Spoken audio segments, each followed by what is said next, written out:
నమస్తే, welcome to అమ్మా news debate time. నేను లక్ష్మీనాగ్ నహర్ శెట్టి.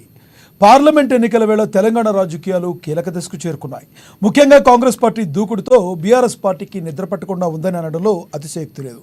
మరోవైపు బీజేపీ పార్టీ కూడా తెలంగాణలో పాగా వేసేందుకు తన సర్వశక్తులు ఒడ్డుతుంది. నరేంద్ర మోడీ చరిష్మాతో తెలంగాణ గడ్డపై కాషాయపు జెండా ఎగరవేయాలని ఉవ్విళ్లూరుతుంది. మరోవైపు కేసీఆర్ చాలా రోజుల తర్వాత ప్రజల మధ్యకు వస్తున్నారు. ముఖ్యంగా రైతన్నల కోసం తాను ఉద్యమిస్తున్నట్లు చెబుతున్నారు. 100 రోజుల కాంగ్రెస్ పాలనలో 200 మంది రైతులు ఆత్మహత్య చేసుకున్నారని, కాంగ్రెస్ ప్రభుత్వం 100 రోజుల్లోనే కంప్లీట్గా ఫెయిల్ అయిపోయిందంటున్న కేసీఆర్ మాటల్లో నిజముందా?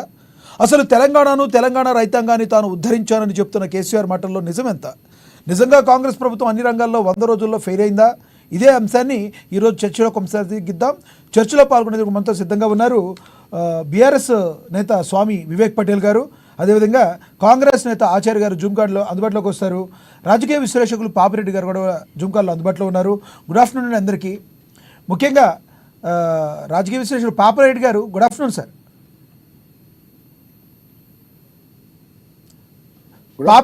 పాపిరెడ్డి గారు గుడ్ ఆఫ్టర్నూన్ అండి. Good afternoon sir. పాపిరెడ్డి గారు, నిన్న కేసీఆర్ గారు చాలా రోజుల తర్వాత ప్రెస్ ముందుకు వచ్చారు.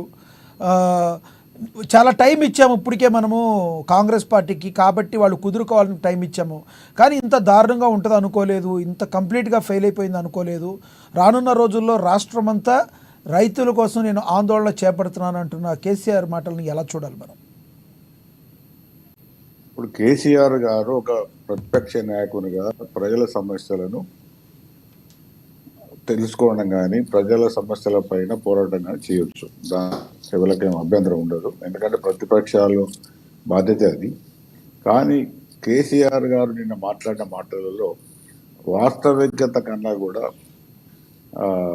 అభూత కల్పన ఎక్కువ ఉన్నది. ఎందుకంటే కేసీఆర్ గారు ఎలక్షన్స్ పోకముందే, అంటే ఈ ఖరీఫ్ కాలం అంటే మనకు జూన్ జూలై ప్రాంతంలోనే వర్షాలు సరిగ్గా పడలేదు. కేసీఆర్ ముఖ్యమంత్రిగా ఉన్నప్పుడు జూలై వరకు సరిగ్గా వర్షాలు పడలేదు. అప్పుడే కరువు అనే ఒక పరిస్థితి ఏర్పడదు. కానీ అదృష్టవశాత్తు గోదావరి పరివాహక ప్రాంతంలో వర్షాలు పడ్డాయి, అక్కడనే వరదలు వచ్చినాయి.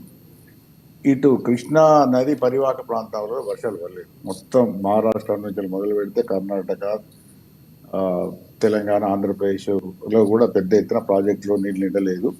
మనది కింది రాష్ట్రం కాబట్టి మన దగ్గరికి వచ్చే వరకు ఆ వర్షం నీళ్ళు కూడా పూర్తిగా ఆగిపోయి శ్రీశైలం నుంచి నాగార్జున సాగర్ కింది ఆ పులిచింతల మొత్తం అంతటా కూడా నీళ్లు రాలేదు. కేసీఆర్ గారు ముఖ్యమంత్రిగా ఉన్నప్పుడే ఖరీఫ్ సీజన్లో నాగార్జున సాగర్ నుంచి వెళ్ళి నాగార్జున సాగర్ ఆయకట్టుకు నీళ్ళు ఇవ్వలేదు. అది వాస్తవం, ఎవరైనా తెలుసుకోవచ్చు. అయితే ఏమైందంటే అప్పుడు కూడా కొంత వాటర్ టేబుల్ ఉండే కాబట్టి కొంత పంటలు పండించుకోవడానికి బోర్తో అవకాశం ఉండే. మొన్న రెండో పంటకు వచ్చేవరకు ఏంటంటే గ్రౌండ్ వాటర్ లేదా భూమిలో ఉన్న నీటి అది స్థాయి పూర్తిగా తగ్గిపోయి బోర్లు ఎండిపోవడము, లేకపోతే ఎండలు ఎక్కువ నీళ్లు పారకపోవడం జరుగుతున్నది ఒకటి. రెండవది ఏంటంటే ఈసారి మొన్ననే హిందూలో ఒక 5-6 రోజుల కిందనే ఒక సీరియస్ పెద్ద రిపోర్ట్ ఇవ్వడం జరిగింది. అన్ని దక్షిణాది రాష్ట్రాలలో ఉన్న రిజర్వాయర్లలో 25% నీళ్లు కూడా లేవు. ఎప్పుడు కూడా ఇంత తక్కువ స్థాయి నీళ్లు లేవు. ఎందుకంటే ఏదైతే ఈ ఆర్థిక సంవత్సరం ఉన్నదో ఈ సంవత్సరంలో దాదాపుగా వర్షాలు తక్కువగా పడ్డాయి కాబట్టి ఈవెన్ ఉత్తర భారతదేశంలో కూడా చాలా రిజర్వాయర్స్లో కానీ ఉత్తర భారతదేశంలో కూడా దాదాపు పరిస్థితి ఇదే విధంగా ఉన్నది. కాబట్టి ఒకటేంటంటే కాంగ్రెస్ రాంగ్ అనేది రైతులు చనిపోయినారు, పంటలు ఎండిపోతాయి కాదు. ఇది ఒక విధంగా నాకు రాజకీయాలతో సంబంధం లేకుండా మాట్లాడుతున్నా. ప్రకృతి ఈసారి జరుగుతున్న ఈ సమస్య, ఈసారి హైదరాబాద్ లో కూడా పెద్ద ఎత్తున వాటర్ సమస్య వచ్చింది. బెంగళూరులో 2 నెలల కింద నుంచి వాటర్ సమస్య మొదలైంది. ఈసారి నేను అనుకుంటా ఇంకా రాబోయే ఈ ఏప్రిల్ మేలో ఈ నీటి సమస్య, నీటి ఎద్దడి అనేది చాలా తీవ్ర రూపంగా దాల్చే అవకాశం ఉన్నది. అదృష్టవశాత్తు ఈ ఏప్రిల్ ఇప్పుడు, ఎందుకంటే గత 5-6 సంవత్సరాలు మనం జాగ్రత్తగా పరిశీలిస్తే ఎప్పుడు కూడా ఏప్రిల్లో ఒక 5 నుంచి 10 సెంటీమీటర్ల వర్షం పడ్డది. ఆ వర్షాలతో ఓసారి పంట పొలాలు కూడా దెబ్బతిన్నాయి. అటువంటి పరిస్థితుల్లోనే అప్పుడు కరువును కొన్ని తగ్గడం జరిగింది. కానీ కేసీఆర్ గారు ఏదో రైతులను ఆదుకున్నాడు, రైతులకు ఏదో బ్రహ్మాండంగా ఎలుగబెట్టిండో ఏవో చేసినది అవి తప్పుడు. ఒకవేళ రైతు బంధు ఇవ్వకపోతే రైతు బంధు లేదా రైతు భరోసా మీద అడగవచ్చు. రెండోది ఏంటంటే నేను ఉన్నప్పుడు రైతులు ఆత్మహత్యలే కాలేదనుకుంటే సెంట్రల్ గవర్నమెంట్ స్టాటిస్టిక్స్ ఉన్నది తెలంగాణ రాష్ట్రం చాలా సంవత్సరాలు 2వ స్థానంలో ఉంది రైతుల ఆత్మహత్యలు. అట్లా రైతులకు చూసుకుంటే ఆయనే రైతు బీమా కానీ, అది ఏది రైతు పంటల బీమా, కానీ, రైతు రుణమాఫీ కానీ, లేకపోతే ఉచిత చాలా ప్రామిస్ చేసాడు, చాలా జరగలేదు. అయితే కేసీఆర్ గారికి ఒక అదృష్టం ఎట్లా కలిసి వచ్చిందంటే, ఆయన పరిపాలించిన కాలంలో వర్షాలు దాదాపుగా ఆ, సమృద్ధిగా పడడం జరిగింది.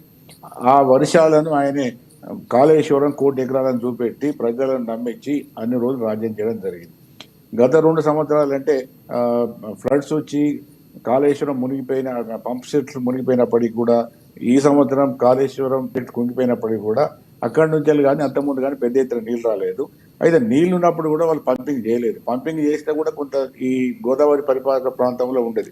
నిన్న ఆయన వేయిన ఏరియా ఏదంటే గోదావరి పరివాహక ప్రాంతం ఏది, జనగామలో కొంత, సూర్యాపేటలో కొంత.